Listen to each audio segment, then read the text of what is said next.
সেই আল্লাহকে ভয় করি।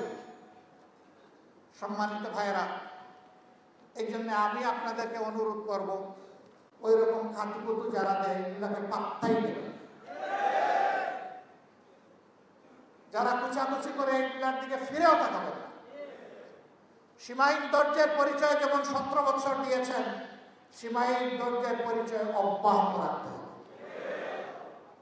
তবে ধৈর্যের মানে এই নয় জনগণের হক কেড়ে নেওয়ার জন্য যারা থাবা বিস্তার করবে আমরা বসে বসে দেখবো আর আঙ্গুল চুষবো, এটাও হবে না। বিশেষ করে তিনটা নির্বাচন এদেশের মানুষ ভোট দিতে পারেনি। আমার তরুণ যুবক বন্ধু, আমার যুবতী মেয়ে এবং বোনেরা তারা কোনো ভোটই দিতে পারেনি। তাদের আফসোস, তারা পিপাসা, তারা একটা সুষ্ঠু নির্বাচনের জন্য অপেক্ষা করছে। এই সুষ্ঠু নির্বাচন বিঘ্নিত করার অতীতের যত অপকৌশল ছিল, ভবিষ্যতে একই পথে কেউ যদি হাঁটেন তাদের পরিণতি হবে খুবই ভয়াবহ। আমরা আশা করবো এই পথে কেউ মন্দ পথে কেউ হাঁটবেন না। নিজের কর্মসূচি নিয়ে জনগণের কাছে আসুন। জনগণ যদি আপনার কর্মসূচিকে অভিনন্দন জানিয়ে গ্রহণ করে, আমরাও আপনাদেরকে অভিনন্দন জানাবো। কিন্তু জনগণের রায়কে জোর করে ভিন্নভাবে ডাকাতি করার, হাইজ্যাক করার স্বপ্ন মেহেরবানি করে কেউ যেন না দেবেন।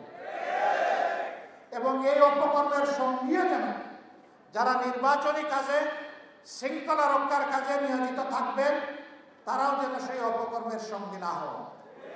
যদি সঙ্গী হন তাহলে এই নিকট অতীতের দিকে একবার ফিরে তাকায় দেখেন। এই দেশে নির্বাচনকে যারা হত্যা করেছিল আজকে তাদের পরিণতি কি হচ্ছে, যারা সাহায্য করেছিল তাদের পরিণতি কি হচ্ছে। আমরা আশা করবো এখান থেকে গোটা জাতি শিক্ষা নেবে, আমরাও শিক্ষা নেব। সম্মানিত ভাইয়েরা, আমরা এখনো চাচ্ছি এদেশের আপামর জনগণ সংস্কার চায়। আপনারা তো জনগণের সাথেই চলাফেরা করেন, আমার এই কথার সাথে কি আপনারা একমত? সেই সংস্কারের প্রস্তাবনা এখন গণভোটে গিয়ে সেটা হবে ফাইনাল, চূড়ান্ত হবে। অর্থাৎ যারা সংস্কার চায় তারা বলবে হ্যাঁ, আর যারা সংস্কার চায় না তারা বলবে না। সংস্কার চাওয়ার মানে হচ্ছে আমরা অতীতের বস্তা পচা রাজনীতি থেকে বের হয়ে আসতে চাই। আর সংস্কার না চাওয়ার অর্থ হচ্ছে সেই আগের কলুষিত রাজনীতির বস্তা পচা রাস্তায় হাঁটতে চায়। এই গণভোটের হানার মধ্য দিয়ে তা প্রমাণ হয়ে যাবে কারা পুরানা বস্তা পচা রাজনীতি চায় আর কারা পরিবর্তনের নতুন বাংলাদেশ চায়। আজকে মানুষের মুখে মুখে একই কথা, আমরা এটাও দেখেছি ওটাও দেখেছি, এখন নতুন একটা দেখতে চাই। এবং সেই নতুনটাকে তাও কিন্তু জনগণ এখন একদম অমুক্ত হয়, তারা কিন্তু বলে দিচ্ছে এই নতুনটা হচ্ছে দাঁড়িয়ে।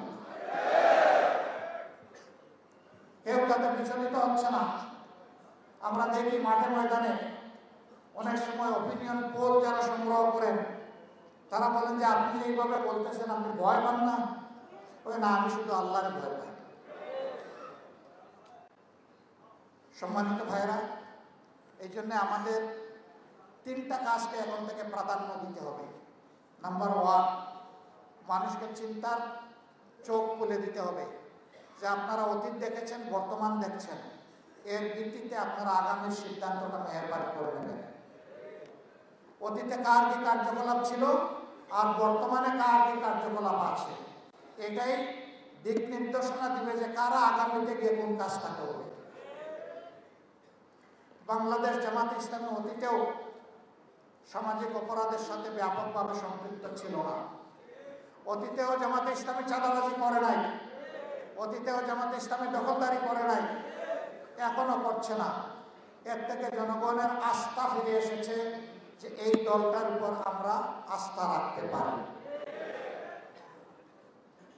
টক শোতে অনেকে এসে ইনাইয়া বিনাইয়া কথা বলেন, কিন্তু শেষ পর্যন্ত একটা কথা স্বীকার করতে বাধ্য হন যে এই দলটা, তারা বলেন তাদের ভাষা, তুলনামূলকভাবে তারা কম দুর্নীতিগ্রস্ত। আমি এই কথার প্রতিবাদ করি, আমরা দুর্নীতিগ্রস্ত দল নই, আমরা কমও নই। কেউ যদি আমাদের মাঝে ব্যতিক্রম হয়ে দেখা দেয়, আমরা তার গলা টিপে ধরি, আমরা ছাড়ি না। আমরা লোক দেখানো বহিষ্কারও করি না, আবার বহিষ্কৃত লোকদেরকে ফুলের মালা দিয়ে সন্ধ্যাবেলা গ্রহণ করি না। এ কালচার আমাদের নাই। আমরা যে শিক্ষা দেই ওইটা হাড্ডি পর্যন্ত গিয়ে লাগে, শিক্ষা শিক্ষার মতো হয়ে যায়। আমরা দাবি করি না আমরা ফেরেশতা, মানুষ হিসাবে ভুল করলে আমরা ছাড় দিই, অপরাধ করলে শাস্তি দেই, ভুল করলে সংশোধন করে দিই, এখানে কোনো ক্ষমা নাই। আমরা চাচ্ছি আগামীর বাংলাদেশ দুর্নীতিমুক্ত বাংলাদেশ হোক। এই কথাটা অনেকে এখন মুখে নিতে ভয় পায়। দুর্নীতিমুক্ত বাংলাদেশ চাই, এই কথা অনেকে সাহস করে এখন বলতে পারে না, কারণ বললে শুধু মানুষ আসবে না, ঘরের কোনায় যে ব্যাংক আশ্রয় নিয়েছে ওইটাও আসবে।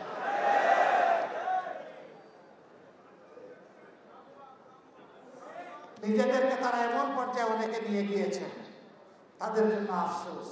আহারে, এই 5 আগস্টের আগে তারাও তো বড় মজলুম ছিলেন, তাদেরও অনেক সহকর্মী নিহত হয়েছে, আহত হয়েছে, আয়নাগরের সঙ্গী হয়েছে, দফায় দফায় চলে গিয়েছে, ব্যবসা বাণিজ্য ক্ষতিগ্রস্ত হয়েছে, ঘর বাড়ি লুট হয়েছে, অগ্নিসংযোগ হয়েছে, মা বোনদের ইজ্জত পর্যন্ত লুণ্ঠন হয়েছে।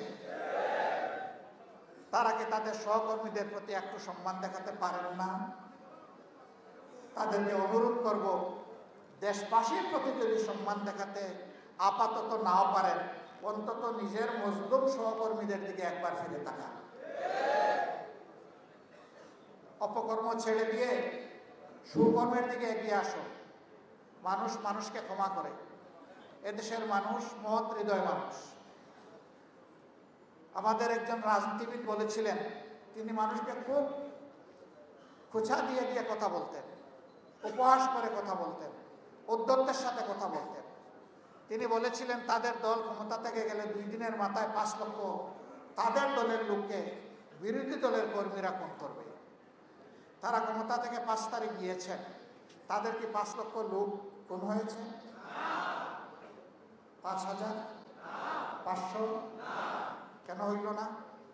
তারা কাণ্ডজ্ঞানহীন হইল, এই জাতি কাণ্ডজ্ঞানহীন নয়। এই জাতি প্রমাণ করেছে এই জাতি দায়িত্ব জ্ঞান সম্পন্ন।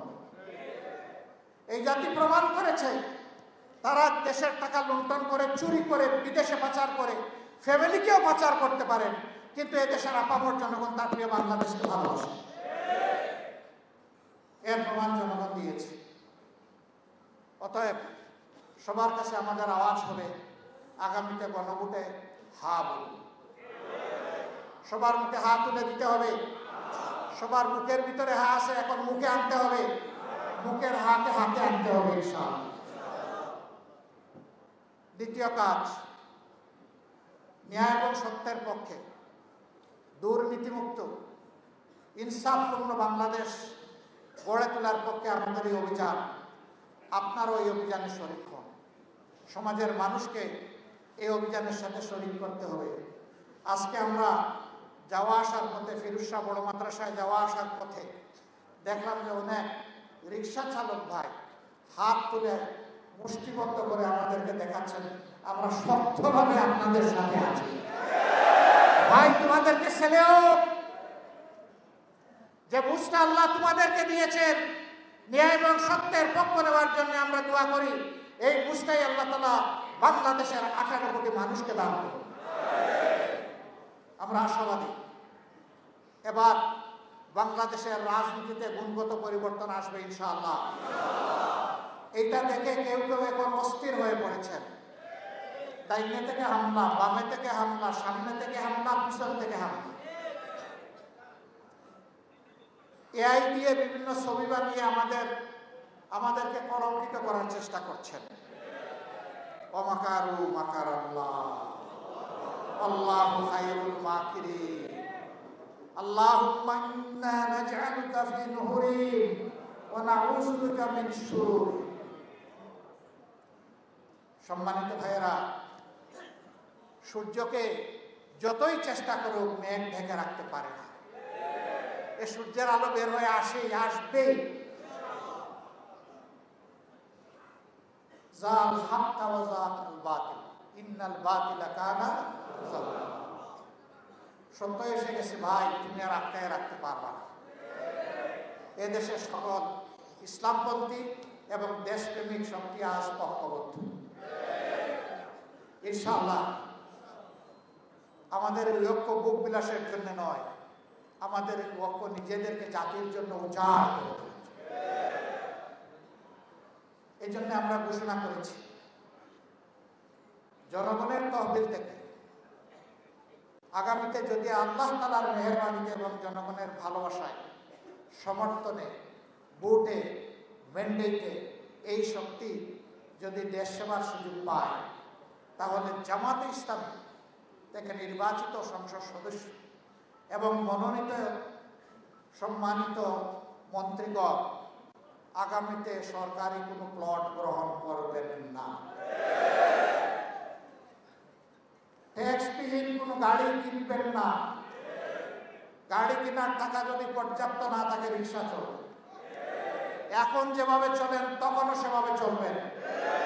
এখন যেভাবে জীবনযাপন করেন তখনও করবেন, বরঞ্চ তখন তাদের জীবনযাত্রার মান আরো নিচে নেমে আসবে। কারণ তখন তাদেরকে জনগণের মুখের দিকে তাকাতে হবে। জনগণের মুখে খাবার তুলে না দিয়ে নিজে পেট করে তারা খেতে পারবেন না। বঞ্চিত শিশুদের হাতে কলম এবং কাগজ তুলে না দিয়ে তারা বিশ্রাম নিতে পারবেন না। তাদেরকে দিন রাত পাগল হয়ে ছুটতে হবে জনগণের জন্য। সুতরাং তাদের বিশ্রাম নেওয়ার যেমন সময় তারা পাবেন না, ঠিক জীবনকে ওই রকম বিলাসিতার সাথে উপভোগ করার কল্পনাও তারা করতে পারবেন না। মানুষ আমাদেরকে জিজ্ঞেস করে আপনাদের বাংলাদেশটা কেমন হবে। আমি বলি ইনশাআল্লাহ আল্লাহ যদি সুযোগ দেন তাহলে 2.5 মাসের ঢাকা বিশ্ববিদ্যালয় যেমন হয়েছে বাংলাদেশও তেমন হবে ইনশাআল্লাহ। আমরা বাংলাদেশকে পরিচ্ছন্ন করব ইনশাআল্লাহ। এই যারা প্রতিনিধি বিভিন্ন জায়গায় নির্বাচিত হয়েছে এদেরকে নিয়ে বসেছিলাম, এদেরকে একদম স্পষ্ট বার্তা দিয়েছি কি করা যাবে কি করা যাবে না।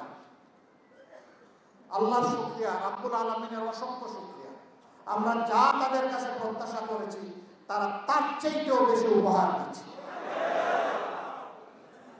হে তরুণ যুবকেরা, আমাদের পরিশ্রম মূলত তোমাদের জন্য। আমরা জীবনের একটা পর্যায়ে চলে এসেছি, তোমাদের জন্য আমরা একটা নিরাপদ মানবিক বাংলাদেশ রেখে যেতে চাই। আল্লাহ তাআলার কাছে তৌফিক চাই। আল্লাহ যেন সেই তৌফিক আমাদেরকে দান করেন। এই সমাজে দেখব একটা কর্মক্ষম, উপযুক্ত, যোগ্য তরুণ কিংবা তরুণী, যুবক কিংবা যুবতী বেকারত্বের অভিশাপে হাল দাস করছে না, বরঞ্চ সবার হাতে কিছু না কিছু কাজ থাকবে।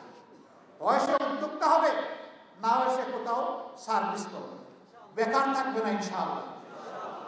আমরা দেখতে চাই গ্রাম আদালত থেকে শুরু করে সর্বোচ্চ আদালত পর্যন্ত এখন যে অবিচারের মহড়া, সেই মহড়া আমরা বন্ধ করতে চাই। ইন্নাল্লাহা ইয়া'মুরুকুম বিল আদলি ওয়াল ইহসান। আল্লাহ তাআলা আমাদেরকে হুকুম করেছেন, আল্লাহ বলতেছেন তোমাদেরকে নির্দেশ দেওয়া হচ্ছে তোমরা ফয়সালা করো আদল এবং ইহসানের সাথে। সেই ন্যায় বিচারটাই আমরা সমাজে কায়েম করতে চাই। এই বিচার শুধু নির্দিষ্ট কোনো ক্লাসের জন্য নয়, নির্দিষ্ট কোনো ধর্মের জন্য নয়, বাংলাদেশের আসমানের সামিয়ানার নিচে যারা বসবাস করে তাদের সকলের জন্য।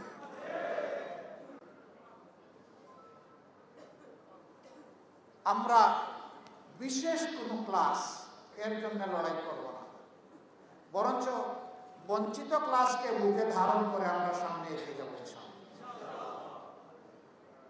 এই আওয়াজগুলো জনগণের কাছে পৌঁছে দিতে হবে। 2 নম্বর কাজ, ভোটের সময় কিছু দুষ্ট লোক তারা ভোটের ফট জারি করে, জীবন্ত মানুষেরটা দিতে ভয় পায়, কিন্তু মারা গেছেন কিন্তু তালিকায় তার নাম আছে, এটা দিয়ে আসে।